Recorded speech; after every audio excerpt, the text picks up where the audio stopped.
Welcome to the Digital Enterprise Society podcast, addressing all aspects of the digital enterprise, inspiring connection without boundaries and creation without limits. Thank you for tuning in. Here are your hosts, Thom Singer and Craig Brown. Well, hello there, and welcome to, or welcome back to, the Digital Enterprise Society podcast. Thank you so much for coming along on this journey of this show that we designed to be a resource for those who work in and around PLM. The Digital Enterprise Society is a forum for the exchange of ideas surrounding the tools, processes, and practices used across the product lifecycle. To learn more, visit digitalenterprisesociety.org. My name is Thom Singer, and I have the honor to co-host this show with Craig Brown. He is an industry veteran and former PLM leader at General Motors. Hey, Craig, how you doing today? I'm doing great, Thom. Looking forward to today's discussion. You know, one of the challenges you have as you improve product lifecycle management is some of the organizational resistance you get. And so we thought it would be good to talk about, well, how do you encourage change, or how do you manage change, or how do you inspire change, all those kind of things. So looking forward to our discussion today with Liz. I'm excited about it as well, because every single week, Craig and I try to bring to this podcast interesting interviews and other ideas that are going to help all the listeners enhance and grow their careers. So today we have Liz Nilsen. Now, she is the Associate Director of the Agile Strategy Lab at the University of North Alabama. Hey, Liz, welcome to the show. Great to be with you. Thanks. So I don't like to read the bios that we get from, PR firms and things like that. Could you please tell us a little bit about your background and how you got involved with your current role as the Associate Director of the Agile Strategy Lab? Sure. So my early career, I worked for several different organizations and companies. And like probably most young professionals, some of those were great experiences and some of them were not so great. And I got really interested in the idea of, why have some of these organizations really seemed effective and others just really dysfunctional? And I got very interested in that idea. So about 7 years into my career, I went back and got an MBA and focused on organizational development. And that helped me understand a lot about individual leadership styles and communication and, obviously finance and things like that. So I learned a lot. But then when I got back into my career, I found myself working on more complex challenges. And I found that the tools that I'd learned there really didn't help me understand how to make people collaborate, particularly across units or across organizations. And that was kind of the missing piece for me. So when I heard about strategic doing and learned more about it, and then found myself in the middle of a project where I had the opportunity to learn it and really kind of apply the different skills that are part of that really, for me, was kind of the missing piece to helping groups really tackle complex challenges. Interesting. So Liz, I think I heard Scott at Purdue, and I think you may have been there, or maybe not. I don't remember. Okay. Yeah, I was before. So we were all together last fall, and this idea of strategic doing, I mean, those two words together sound really fascinating in itself, right? Yeah. A lot of times you have the strategic department, but people think they're an ivory tower or certainly removed from the day-to-day business. And then you got people doing the day-to-day business, and they would claim they're the doers, right? Right. So putting those two words together, what does it mean? I mean, what is strategic doing? So we use the word really intentionally, the phrase really intentionally, because for most people, that word strategic, the place where they first encounter it is in some way related to a strategic plan. Mm-hmm. And most people who have been part of a strategic plan, if they've been part of developing it, they spent, months, maybe even, a year and a half developing a strategic plan, but they weren't necessarily the people who were doing the doing. And so a lot of times when they roll that out, it doesn't really work. And the people on the other end, the people who are implementing, are thinking, wait a minute, these people don't really understand what I do. And they've just given me a set of priorities, but it seems like it's not informed by what really happens. So we try to choose that phrase really intentionally to say those two things have to come together, particularly when you're working on something complex. Okay. And a lot of times the doers have a full-time job running the operation. How do they make time for the strategy discussions, or I think you're going to tell us teamwork?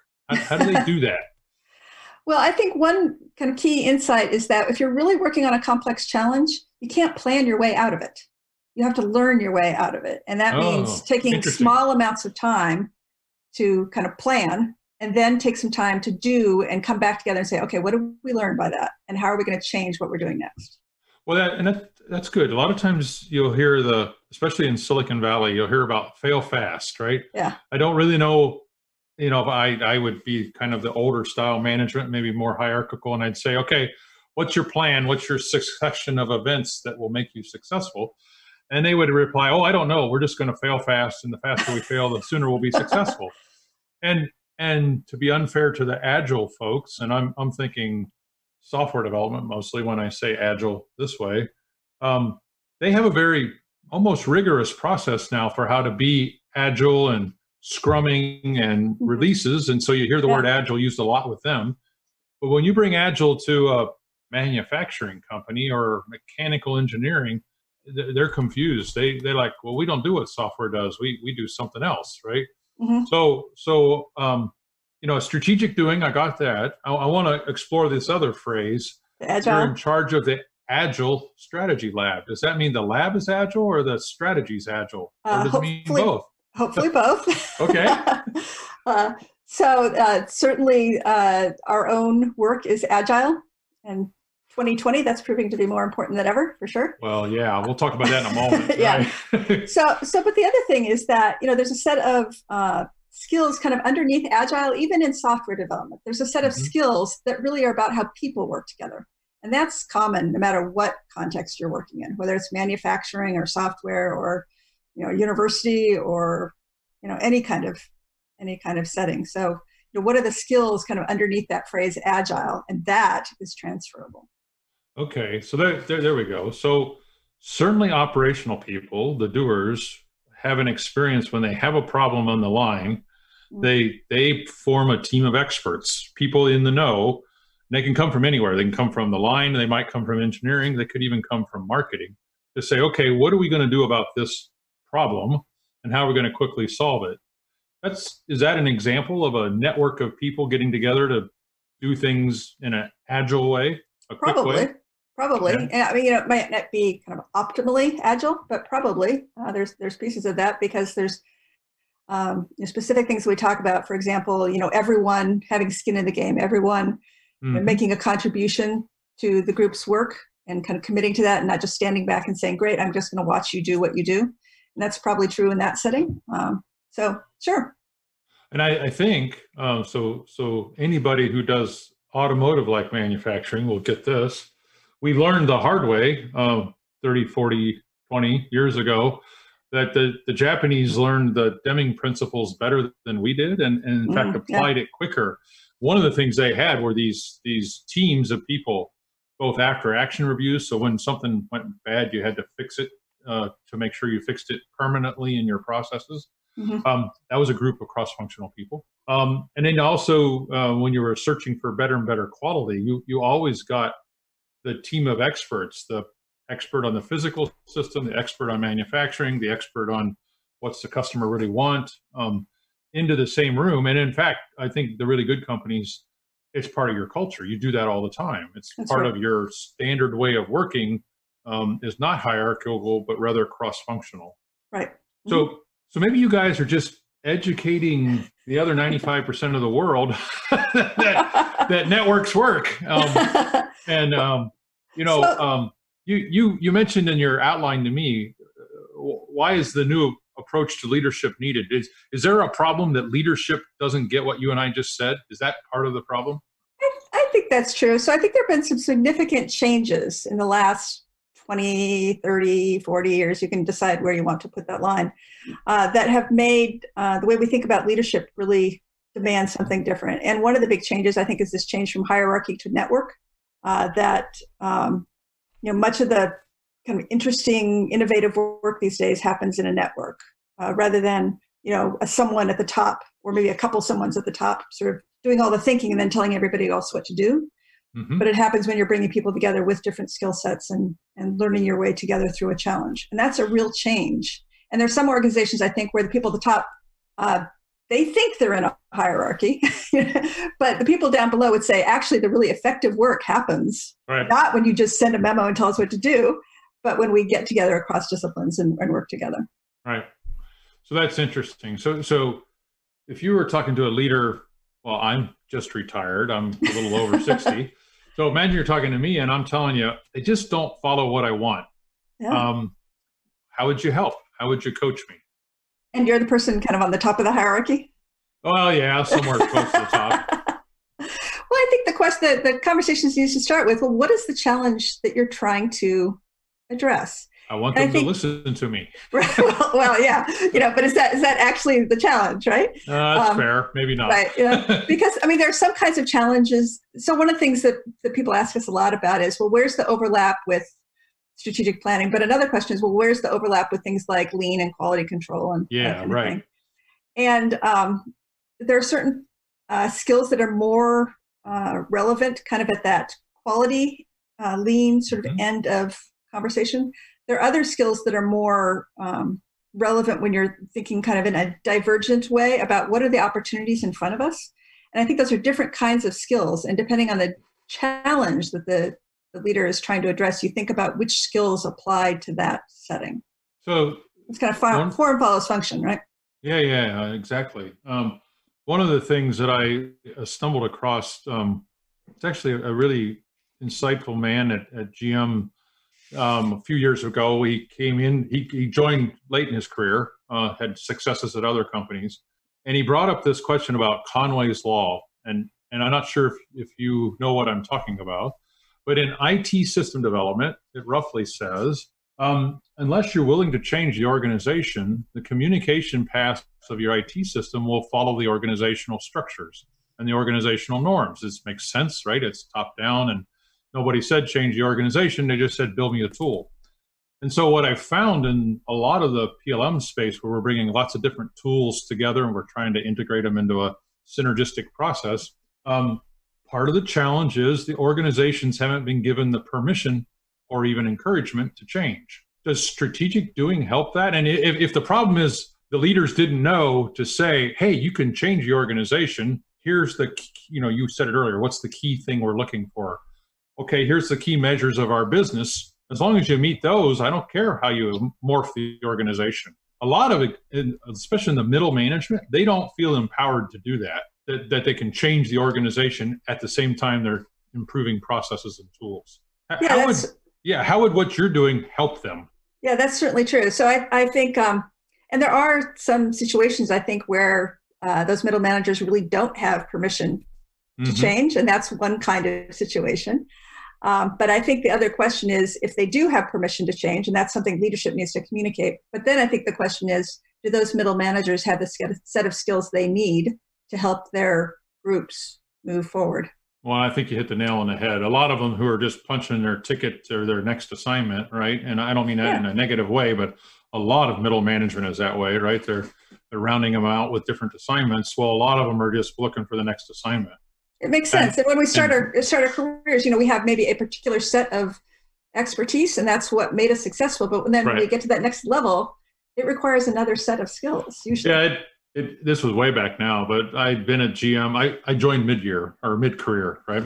And so I'm the expert from the outside. They made me an employee, and then I got promoted. And I asked my new boss, I said, so what's the focus? What's the key metrics? What would be nice a year from now if we could change something? And his words were deadpan, just don't screw it up. and so that the message there was, don't mess with the organization. Don't mess with the process. Let it alone. Just operate it. And I was really demoralized. I thought I'd made a mistake because, here I am. I was just over 40 at that point, and I was like, wow, I didn't really want to sign up for that.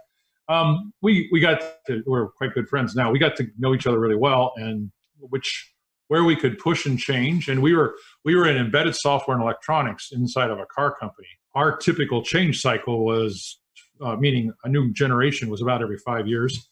So we kind of practice change all the time, right? Organizational change and so on. Other parts of the company, they've been bending metal for 50 years. They don't want to bend it any differently, right? So it's interesting. So describe then, we've been talking a bit about this. So what's the good traits of an agile leader or agile leadership? So we identified 10. Oh, interesting. So we identified 10 kind of skills, and we really think that those skills can work across kind of context, disciplines, industries, however you want to think about that. And they also apply at no matter what level in an organization you are, that they may express themselves differently if you're at a very senior executive position than if you're in a mid-manager position, but they're ones actually that you can use at almost any level in almost any setting. Can you give us an example of maybe the two that would surprise people the most? You got mostly engineers listening to this call. Sure. So, and for engineers, I think this is an important one. I've worked with a lot of engineering faculty, particularly, and engineers are used to solving a problem. That's what they're trained to do, and they're trained to do it really well, right? Mm-hmm. But I think when you have a conversation about a complex challenge, one way to really effectively change the conversation is to start that conversation by framing a question that is about opportunity and not about problem. Oh, interesting. And that really kind of opens up people's minds to think about, well, what could we do? Yeah. Okay. But that's a big change for some people because they're trained as professionals to maybe think about things a little differently. So that's one. Yeah, and especially if they're in the operations, because they're just supposed to get the line running again, right? Sure. The line is stopped. Money is stopped. We got to fix that. But yeah, even there's sometimes opportunities people won't consider because they just don't open their minds up, right?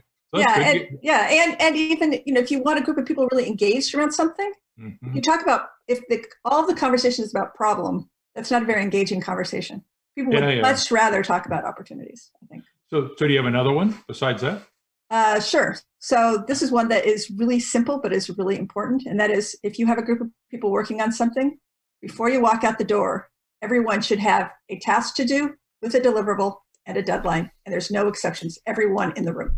Oh, that's wise. Because that improves improves ownership, right? People are a part of the team then. Right. Interesting. So it's simple, but it makes a really big difference. And if every meeting we had ran that way, that'd be a big change for most of us. Yeah, and then if you're not getting assignments, you're welcome to not attend in the future, right? Well, and we have a colleague who says, if you invite me to a meeting, I'll give you one meeting, and if I don't get anything to do out of that meeting, I'll give you two, but I'm not going to come to the third one because there's no strategic value in me being part of this conversation. That's an interesting point. So it's not for informing, it's for doing. Right. Too often people check the box and go to a meeting so they stay in touch because maybe other communication things are broken, right? Whatever that would be. Yeah. Interesting. So you're a remote worker, as I learned in our introduction before we started. Yeah. And these times are particularly they're scary. We're recording this here at the end of March, and we'll probably broadcast it in 6 weeks. With any luck, we'll be past the peak of COVID-19. But what advice do you have for people about strategic doing, besides get the book and read it since you got time on your hands? But beyond that, what advice do you have that they could hone some skills that would help while they're working from home and remotely at this point? So, some of the advice I've read from people, just kind of big advice for getting through this time is, you should have a routine for your day, right? Mm-hmm. And I think I would echo that in terms of the work that we're doing together, that we need to have a routine that we use in our work together. But right now, for a lot of us, that means we need to invent a new routine. Mm-hmm. But I think that's really important, is to have a structure to our work together that helps us kind of step through that. And that can work in a remote setting rather than people are down the hall or in the same building at least or whatever. So. Yeah, one of the groups I work with is overseas. They're in Germany, and just getting together once a week. It's a video thing, of course, and comparing what we're hearing about the health crisis, but then also the hopes that we each have when we come out of this, right? Right. And we all have families at various ages and challenges, but I'll talk about ritual and routine. I mean, part of what we do is we agreed that we were going to talk every other day. Once a week, there would be the company meeting. It's about 150 people in the company. And about every other day, we'd have a project meeting, right? Just, who's hitting roadblocks. And your point about assignments, there were 2 people on the call today that didn't get an assignment. So I'll make sure that doesn't happen next time. But in any case, so are you, I think you're also planning a course with the Digital Enterprise Society here in the near future. Yeah, we are. So I know we're doing this together because we are the Digital Enterprise Society. Yeah.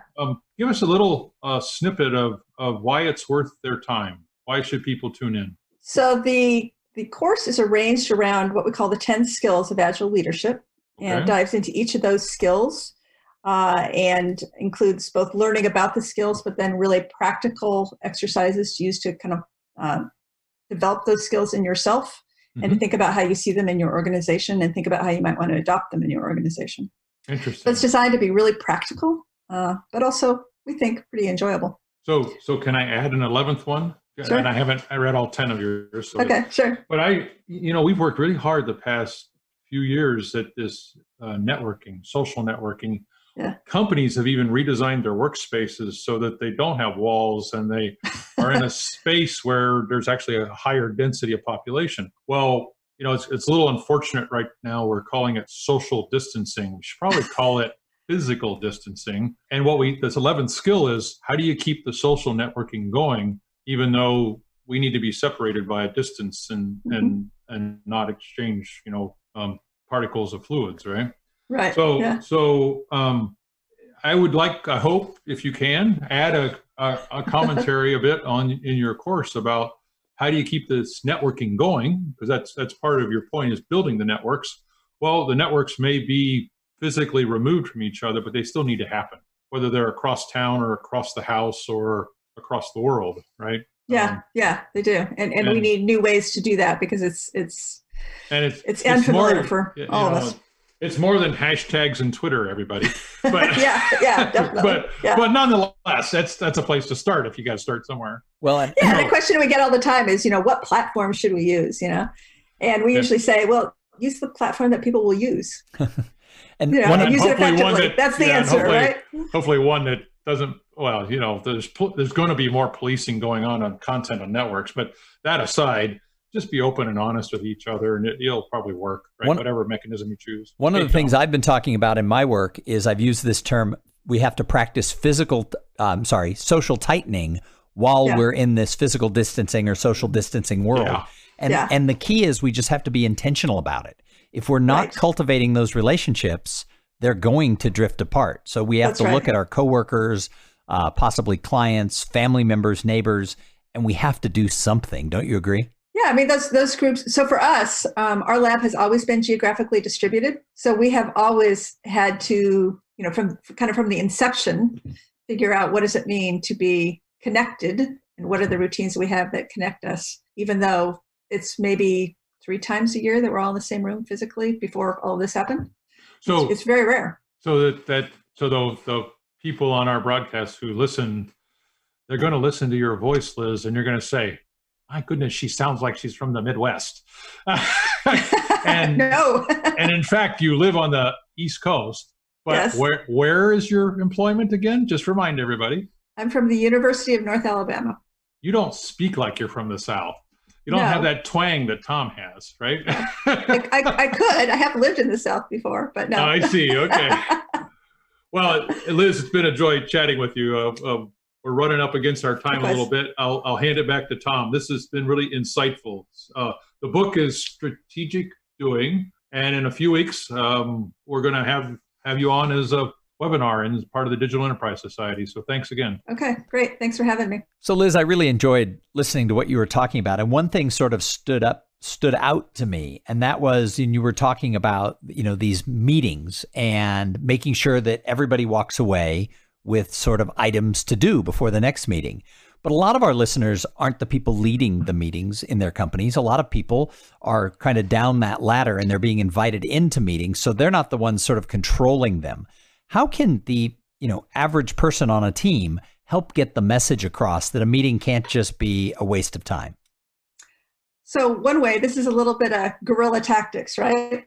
But if you're in a meeting and if you are taking on something to do, you could just say, great, okay, so this is what I'm going to do. And how about if this is my deliverable? And how about if I get it done at this time? And just kind of modeling that behavior and maybe getting a couple of compatriots to do the same thing over time. Because I think if a group finds themselves more effective doing it that way, it becomes part of the culture.